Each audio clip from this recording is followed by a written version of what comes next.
Hello Steelers, and welcome to this game of Chain of Command, but not just any game of Chain of Command. This is Chain of Command Great War. The rules I've been writing for the last 6 months or so, I guess, just basically adapting Cocking Up the Mud and the Blood basically taking the basis of Cocking Up the Mud and the Blood, which is the Chain of Command First World War version, and kind of just adding my own spin on it a little bit and trying to flesh it out a little bit. I was kind of inspired by my visit to Lard Island last year, where we played a very basic game of it, and Rich gave me a few ideas as we played that game. So I thought, well, let's I'm going to take it a little bit further. And I've kind of been play testing it for the last couple of months as well now. Played it at Steel Lard, played a couple of other games as well at the club, and this is the second battle report I'm doing on it. I've already done one previously where we tried very basically tried it out. This one I'm going to go a little bit further into. I'll explain in a second. But this video is I think it's 3 firsts. So this is the first battle report from the new War Room, as you can see. It's also the first time I'm going to be using the trench raiding rules from my own version of Great War Chain of Command. And it's also the first time that I'm able to set up a table and actually get a game in the War Room as well. So it's 3 firsts completely. This is the trench raiding version of this, and let me just turn to this here. Now this is we tried this out at the club a little while ago, myself, Doug and Dean, because I just wanted, you write something on page, you want to see how it works in the real world, so to speak, and see if it can get broken. I found it was a little clunky. There was a lot of dice rolling to actually play the game initially, because I want it to be slightly different to normal Chain of Command First World War Great War, because in that's a bit more, you've got platoons who are set, and you basically use those. In this one, you basically roll to see what your forces are. So the attacker rolls, the defender rolls. In the initial version of this, I basically rolled a dice to see how many leaders there were, dice to see how many sections there were, dice to see how many men were in those sections, then a dice to see if there was any supports or anything like that. What I've done now is, instead, I've completely rewritten that and basically put everything into 2 tables where you roll 3d6, and just gone with the bell curve of a 3d6 number. And also same with the reinforcements as well that the defender gets, because what happens in this game is when the defender plays a Chain of Command dice, they get to roll for defenders, for reinforcements coming on the table. So they have a initial force, a defending force, which is going to be smaller than the attacking force, and then they will increase the amount of defenders as the game goes on, if they're lucky enough to get those Chain of Command points.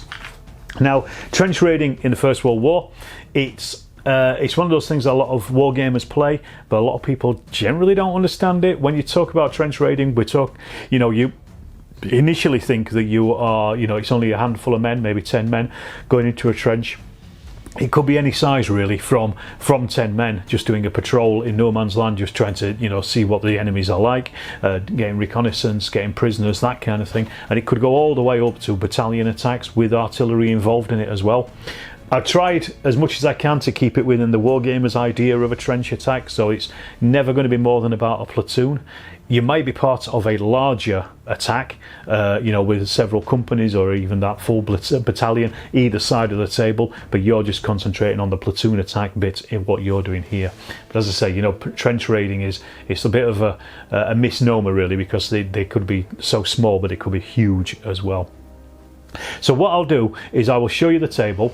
It's pretty small. This is only a 3x4 because this is all I can put up at the moment, so I'm doing it very compact as much as possible, but a lot of Chain of Command games come down into those smallish areas anyway, so I figured it doesn't really matter too much.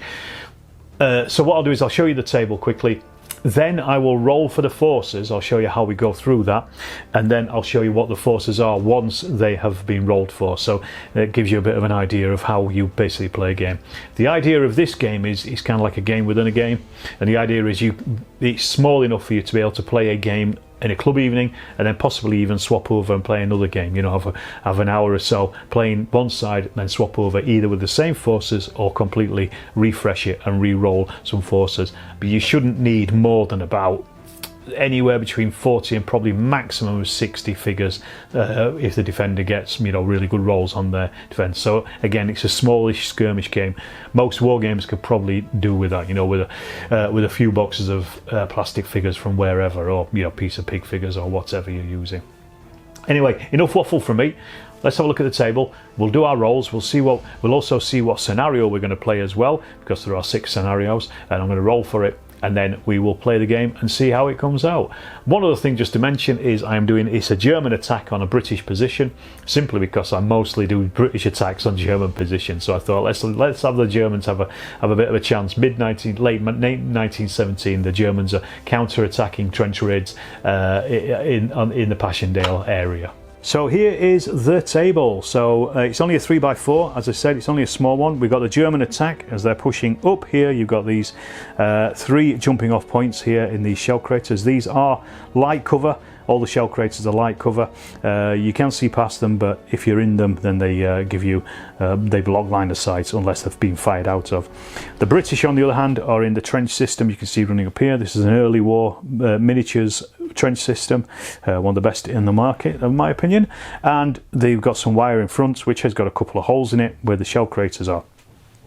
What we've also got here is is the British have pushed out one patrol point out of here into this little sandbagged shell crater, but they've also because of the trench raid system, the game itself, you have to put 2 of your jumping off points in the trench itself. So that's where the British have got 2 there in the trench. Okay, so that's it. So what I'll do is I'll now roll for the forces that are going to be involved, or the initial forces, and then also we'll roll to see what scenario it actually is as well, and what the Germans are trying to do. So the first thing that we do is we roll to see what scenario we're playing. And we've got 1 of 6 scenarios that we can play. You can either choose them or you can roll for them. I'm rolling for them in this case just to give you a bit of a demonstration of the chaos and the mayhem of these kind of games. Right, so first up, it could be capture prisoners, it could be destroy a strong point, destroy an ammo dump, reconnaissance, cause mayhem, or capture the trench. And they're all different, they all have different outcomes, as well as defeating the enemy. So let's just roll to see what we've got. A 4 it's reconnaissance. So for reconnaissance, we then just flip over here. The attacker is tasked with carrying out reconnaissance of the enemy trenches for a forthcoming attack. The enemy trench system will divide into 6 equal or close to equal portions, however the player wishes. The attacking player has to move at least 1 team or section through each of the 6 sections before withdrawing, either off their table edge or by contacting a friendly jumping off point.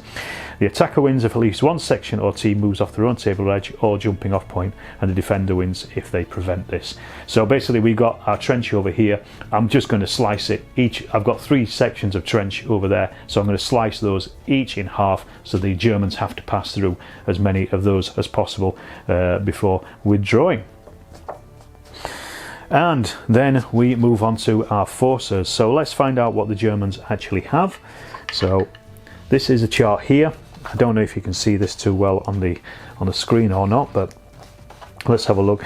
I can at least read it out to you. So basically we're rolling 3d6, and this is our numbers. So see, the Germans have got an 8 and 4, so that's 12 for the Germans. So this is the most basic actually. So it's 2 senior leaders, 4 sections, and each of these have got 4 rifles with 4 bombers and 1 junior leader. They also include a trench broom, so they're slightly better in close combat than their opposite number.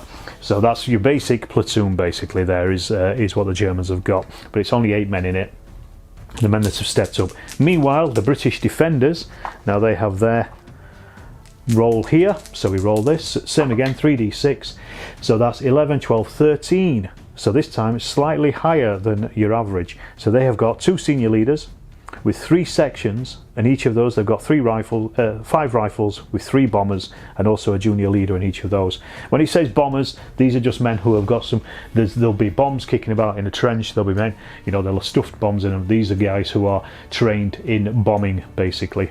Now the other thing as well is, as I say, once the British in this case get to play a chain of command dice, they will be able to bring in some reinforcements. They roll again 3d6, and that's what their reinforcements are. and then they will either arrive at jumping off points or where the trenches run off the table edge. So in this case the east and west, well, north and south in this case, on our table edge.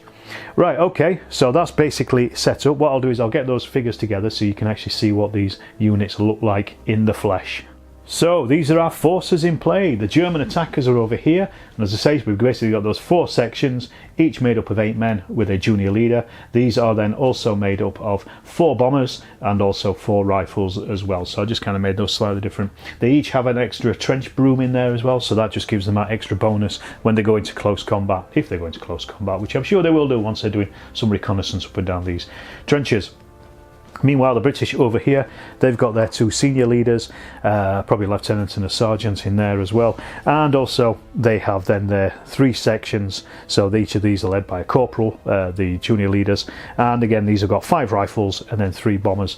And as I say, those men who are designated as bombers are just the ones that have basically got access to weaponry to those bombs, so if they're within 10 inch they can throw them.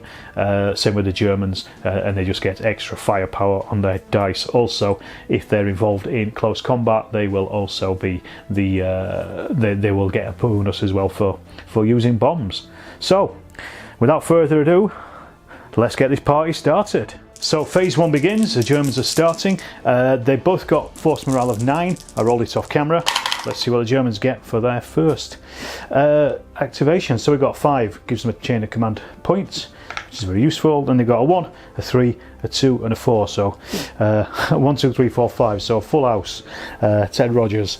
Right, so that's interesting. They'll probably use that to get some units onto the board, I think.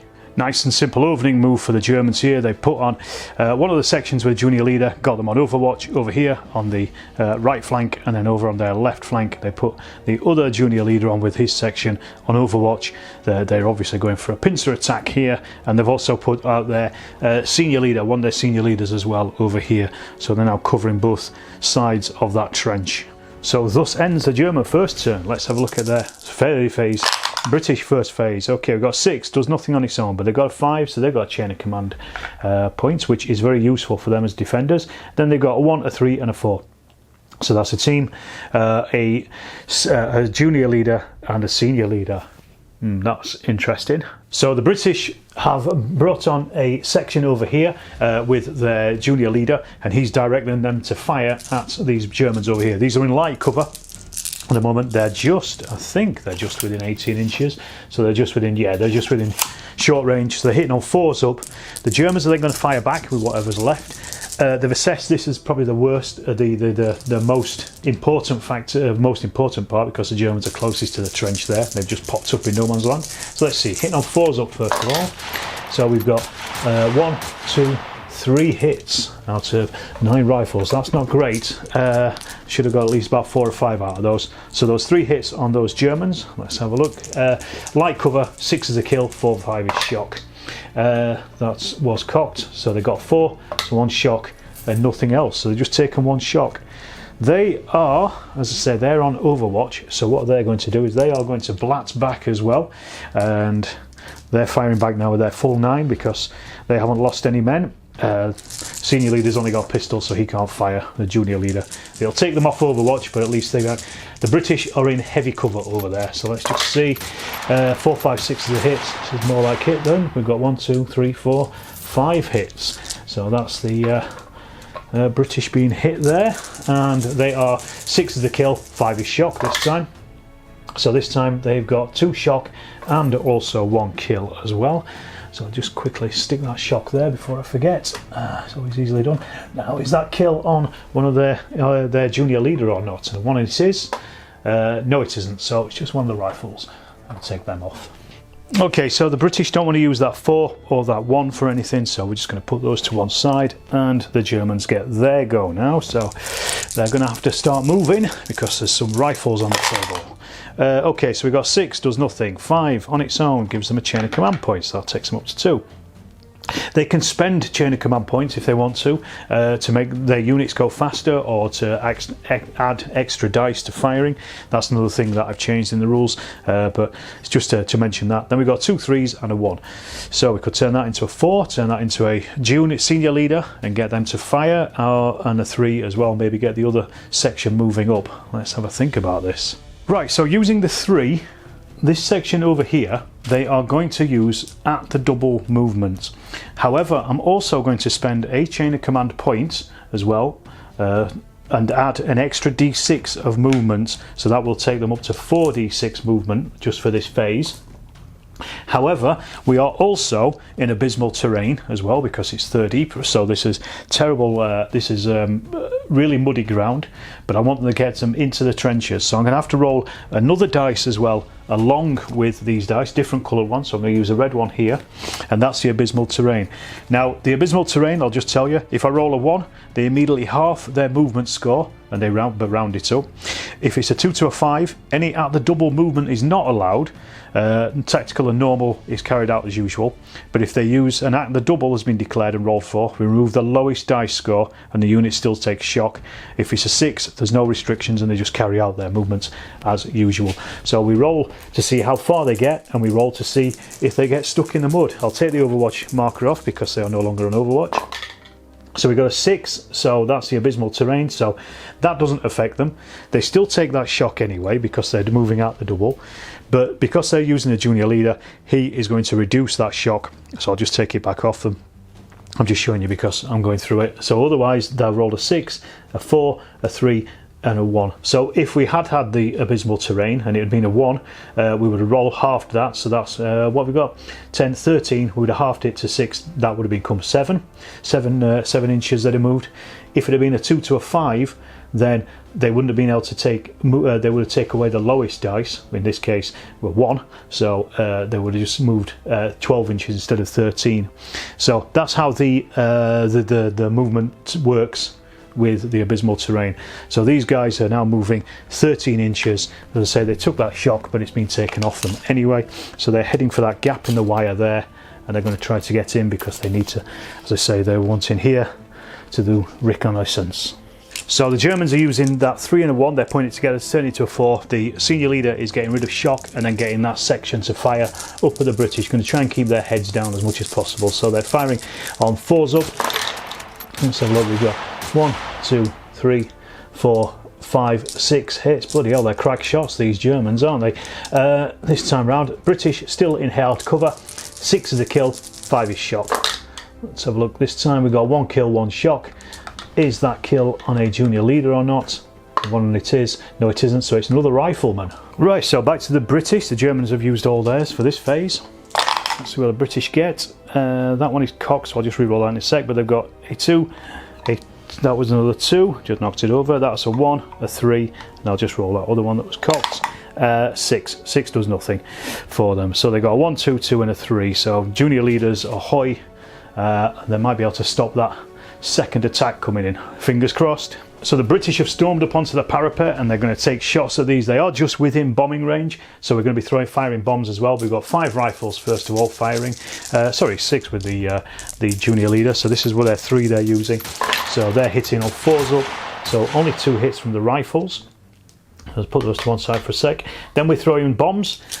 These have got 2 firepower each, so there's 6 dice in total. They roll 3 more 1s than 6s. They've only got enough firing for one more turn with the bombs. They've run out of them. Let's just see what we get anyway. They've hit with 1, 2, 3 hits and no 1s, so 3 more hits. So these all just count together. The Germans are in open, so 5, 6 is a kill, 3, 4 is shock. Yeah, they're in the open, so we're moving to the double. So that's 2 kills and 2 shock as well on those Germans. We'll get that shock on, see if it's hits on that junior leader as he's coming in there. More of them are out of the shell craters than in, so I'm just counting them as in the open. Plus bombs also reduce cover anyway. Is it the junior leader? 1 or 2 it is. Yes, it is. What's happened to him? 1 is killed. 1 he's been killed, so he's ordered combat. So 1 of him off and then him off, and that is a German. Bad things happen. So rolling for that bad things happen. it's a 4 on a junior leader killed. That is junior leader killed. A 4 is 1 point off their force morale, brings them down to 8. They can deal with that. Then over here, British senior leader has arrived. He's reduced their shock down to 1, and then he's firing with getting the section to fire with his remaining command initiative. So 7 dice hitting on 4s up. Let's see, we've got this time a little bit better for the Brits. 4 hits, not so good for the Germans. 4 hits, these are in light cover. 6 is a kill, 3-4 is shock. Sorry, 6 is a kill, 4-5 is shock. Let's have a look. We've got 1 shock, and that's it. So no other effects. Right, so let's see what the Germans get for their next phase. Okay, double 6, so they have retained the phase. They've got 5, so that puts them up to 2 chain of command points. They'd spent 1, remember, so we'll get that 5 out, and then just 2 6, and then they got a 3, a 1, and that's it. So they could get their junior leader. Well, he's dead. They could have got their junior leader to do something, could get their senior leader to do something, or they could bring on another section and rush that bottom end of the table. Choices. Okay, brute force and ignorance is going to win this one. Right, so the Germans have used a 3 to get a junior leader on with his section, and they are just going to fire up at those British up on the parapet up there. I'll double check that range. They may be over 18 inch at this point. I'm not bothered about firing for effect, they're just within 18 inch. Not bothered about firing with, for effect at this point, but they are just trying to keep their heads down. Hitting on 4s up. So let's see, we've got 1, 2, 3, 4 hits, and that's 5 missed. So 4 hits, 6 is a kill, 5 is shock. The Germans are doing this because they retain the phase. So they killed 1, shocked 1. Is the kill on the British junior leader. So look, no it isn't, so it's one of the rifles. So the Germans have got that second phase, that's why they brought on that unit as well. They've got another double phase, so that's a double 6 and another chain of command points. That takes them up to 3, and then they've got 2 2, so that's 2 sections. That is actually pretty useful, I think, because they might be able to get that other section into the trenches themselves. So just to show you what happened, I used the 2 2s, 2 sections, basically to move these guys forward. They just did a normal move, but they used their they rolled the abysmal terrain dice. It was I think it was a 4, so it just stopped them using at the double. They weren't moving at the double anyway, they were just moving normal, so they just moved up. These ones over here did move at the double, however they rolled their terrain dice and that came up with a 5, which stopped them moving at the double, so they had to take the highest 2 numbers off the 3 dice, but they still got shock as well. But they were able to get 10 inches forward, so they've at least got through to there. They're still retaining the phase, so this is what they're relying on, the fact that they can at least hopefully jump into that trench this time round. So the Germans, before they do their command roll, they're actually going to spend their 3 chain of command dice, because this is something new in Great War, and they can actually add an extra command dice into their pool for this phase. So they're going to do that. It costs them 3, but obviously they don't get those back, so I'll just flip that back to 1, so I know it's been spent. And so they're now rolling 6 dice for this phase. This phase only, really, but let's see. They want to get some good numbers here. They need to get their units into those trenches. So let's see, 2 5s, so that gives them 2 chain of command points at least. That takes them up to 2 there. And then they've also got 2 1s, a 2 and a 4. So that's actually pretty good. A pretty good spread probably for what they need at this point. Right, they currently outnumber the British quite heavily over here, so what I want to do is get them into close combat here and then shut down that jumping off point for the British. So I'm going to try to get both of them to move normally.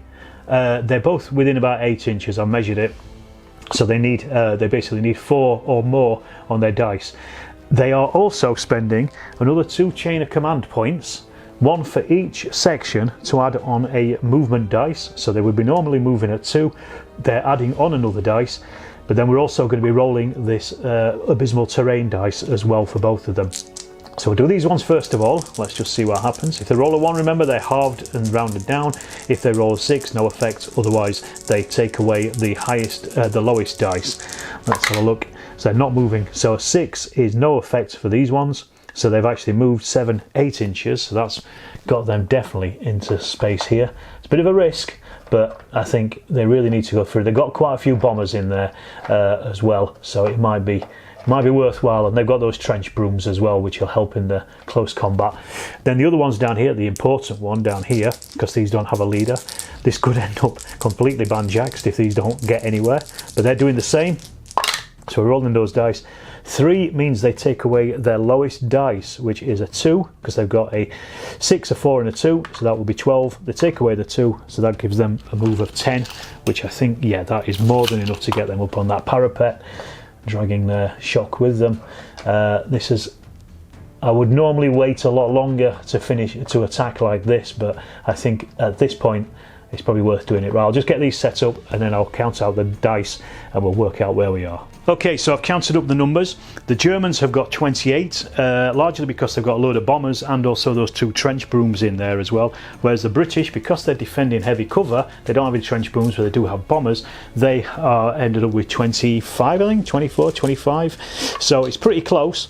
But if there is another second round of fighting, the British will lose that defending heavy cover bonus, which basically doubled their number of pieces. I say this is a bit risky on the Germans' part. So same as in Chain of Command, 5s and 6s are kills, with 6s also causing shock. So let's do the German roll first, and let's get their hits out. 1, 2, 3, 4, 5, 6, I think that's killed them all. 7, that has wiped out that section, I think. There's no more in there, so yeah, they've only just managed to kill them and cause a few shock. It may have, well, it will have hit the junior leader. Let me just double check. There's 1, 2, 3, 4, 5, 6, 7. There's actually 8 men in there. They killed 7 of them, so there's 1 man left over. The junior leader is going to be hit because he can't roll less than 7 on a d6. Well, he can. All he can roll is less than a 7 on a d6. So he's been hit. We'll work out what happens to him. Let's see how many scores the British have got on the Germans. This could go good or bad for them. So let's see. We've got 1, 2, 3, 4. These are going to be split between the 2 sections. 5, 6, 7. That was a 5, 8. 9, there's another one there, so 9 versus 7, so and also causing 5 shock as well on those Germans. So right, let's work out who's been killed and who hasn't been killed. Well, the junior leader for the British has certainly been hit, and then they will definitely run away because they have lost. No, they've actually won the close combat, but let's just say anyway, first of all, the junior leader, what has happened to him first of all? Well, no, he's actually been killed because it's an automatic kill. So the British will then take all of their hits plus another 1, 2, 3 shock, which will break the guy who's basically there. He's going to run away. So he will run away. So that's section breaks. Also junior leader killed as well. So let's do that. Bad things happen. So section breaks first up is a 6. Well, that's not good, is it? Section breaks is 2 off there straight away, so it takes them down to 7. Junior leader killed, and that's a 5. That's also not good as well. Junior leader killed is another 2 points off, drops them down to 5 immediately. So so that's not good. I'll move them out of the way in a second. He will have run off table. He does run 2d6 plus 6 inches away. He's run 16 inches away. That's definitely off the table. So that is actually section routes as well, really, isn't it? Section routes, no, it's section wiped out. But we've already done it as a break, so we just take the worst, and that's the worst. Right, for the Germans on the other side, so they have taken 9 hits, so 4 hits on one section, 5 hits on the other. So one is going to take 3 shock and 5 kills, and the other one is going to take 4 kills and 2 shock. So let's put their shock on first of all. That takes them up to 4. These ones are going to take the 3, so they're going to go up to 4 as well. The Germans actually lost by 1. If they lose by 1, they're thrown back 6 inches facing the enemy, so they will actually get thrown back as well. And anything else happens, ignore defeat by 1. No, they're not stubborn or they're not aggressive, so they will get thrown back. So they didn't actually get into the trench. Now we've got to see, we take 4 kills over here, so 1, 2, 3 and 4. Now let's just see if that junior leader, that also pins them as well, because they've got more shock than the men left now. Let's see if the junior leader is killed or hit. 1 to a 5 he is. Well, he will be killed because he's close combat. Yes, he is killed as well. So we take 1 from him, 1, 2 more of those, and then also 2 of those guys. So that's their 5. They are just hovering on being pinned, I think. No, if they've got double or more shock, then they are pinned. So both of those sections have been pushed back and pinned, and lost their junior leader as well. So that's a bad thing's happened for the Germans. Loss of a junior leader. 6. Junior leader killed is 2 points off their force morale, so that brings them down to 6. So that was tricky, but pretty disastrous for the Germans. So with that minor setback, the Germans are going to use their final 4 to get this section over here to fire with their senior leader. They did think of bringing on their second senior leader to try to get these ones moving forward, but no. At the moment, let's just fire, hitting on 4s up. They've got 1, 2, 3, 4, 5 hits in total. The British are sitting in the trench, so 6 is a kill, 5 is shock. Let's have a look. We've got 2 shock, nothing more. Well, with the British morale down on 5, let's see what they have for their next phase. 3 chain of command points, that's pretty good, takes them up to 4. A 4 senior leader, 1 is a team. So the British over here are activating senior leader. He's reduced their shock down to 1. They are also spending 4 of their chain of command points to turn that into 2 extra dice on their firing dice, and they are firing at these Germans in the open. So it was 7, becomes 9, hitting on 4s up. Let's have a look. We've got 1, 2, 3, 4 hits. So the Germans are in light cover. So 6 is the kill, 4, 5 is shock. So 1 kill, 2 kills, 1 shock. So let's just quickly get that shock on there, and then they've also got 2 kills as well. So that's, is it on their leader? 1 or 2 it is. Yes, it is. Which one is it? 1 to 3 junior, 4 to 6 senior. It is the senior leader. What's happened to him? 4 is he is wounded, but that's a bad thing's happened for the Germans, so we roll for that as well. Senior leader wounded. That's a 3, so that's 1 point off their force morale, brings them down to 5. Okay, right, back to the Germans. Pretty short one, but pretty successful for the British. 2 5s gives the Germans 2 chain of command points. 6 does nothing on its own. 3 and a 1 is a junior leader. They've turned that 2 and a 1 into a 3 and brought on their final section with their final junior leader in the right flank to try and again push that advantage, well, slight advantage that they have down on this end. So let's see if the British can do any more. They've only got 1 more section left. 2 more chain of command points, takes them up to 2. 6 is doing nothing, but they've got a 3 and a 2 and a 1. So that is a section or a junior leader or a team.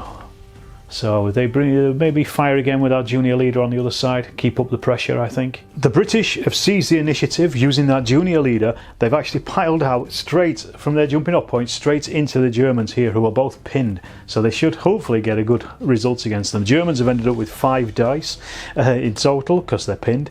The British have got 13, so 13 against 5. We're looking 5s and 6s. It's a bit of a last-ditch attempt for the British to basically try to claw something back from this, but let's just see. 5s and 6s are the kills. They need to hit 7 to wipe out the Germans. So let's have a look. They've got 1, 2, 3, 4 kills in total with 2 shock. Ooh, it's not good. It's not enough to wipe them out, but it might break those sections. But let's see how many the Germans kill of the British. Same again, 5s and 6s. 6s causing shock. 2 kills and 2 shock. So let's quickly put those bits and pieces on here. But the British have won by 2, so that means the Germans are defeated by 2, the thrown back, and also defeated as well. So they get defeated by 2, gets them an extra shock each. So I'll put those extra shocks on first of all. So that takes them both up to 5 anyway.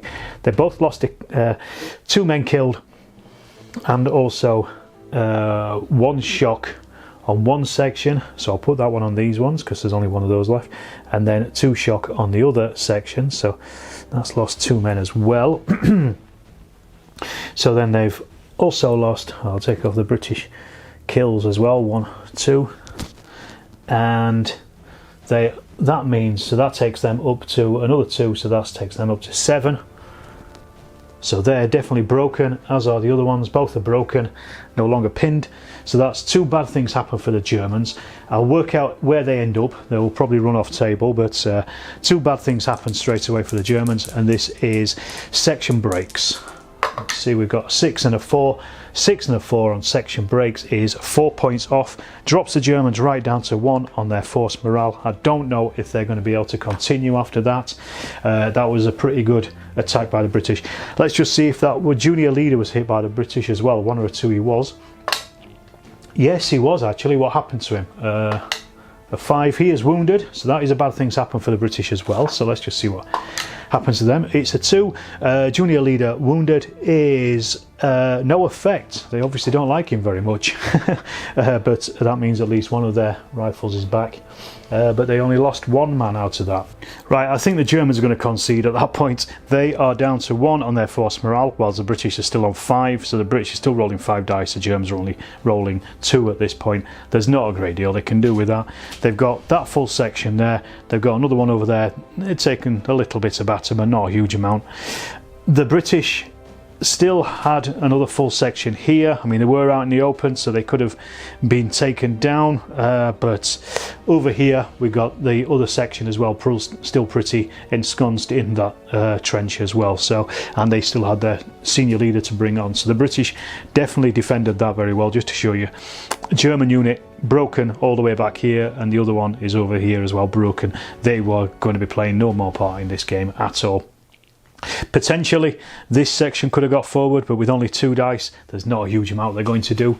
It's just going to go quickly over to the British turn, I would have thought, and they definitely got the initiative advantage at this point. So yeah, the Germans have failed at their mission to do some reconnaissance on the British trenches, but that's the way the cookie crumbles. Well, look, I hope you enjoyed this. Again, it was just another tryout, slightly different game to what you would normally play in Chain of Command. It was interesting. I thought it was good. I enjoyed it. I hope you did. If you did, let me know in the comments. Let me know what you think of the rules that I've written so far, what little you've seen of them at this point, and let me know what you think. And I'll see you in the next Storm of Steel video.